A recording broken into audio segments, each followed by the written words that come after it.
গত 13 তারিখ জানুয়ারি 2022 দিনে ইকফাই ইউনিভার্সিটি ছাত্র দুজনের উপরে খুব ব্রুটালি তাদের উপরে ট্রাফিক পুলিশদের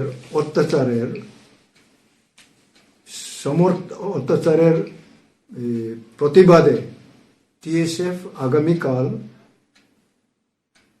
যে 12 ঘন্টা বন ডাকছে, এটা তীব্রমথা আমরা সমর্থন জ্ঞাপন করি এবং আমাদের সমস্ত তীব্রমথার র্যাঙ্ক অ্যান্ড ফাইল যে যে জায়গাতে আছেন আপনাদের কাছে অনুরোধ, শান্তিভাবে এই বন ডাকা যাতে সাকসেসফুল হয় তার দিকে লক্ষ্য রেখেই যাতে আমাদের মোরাল সাপোর্ট কার্যকারী হয়।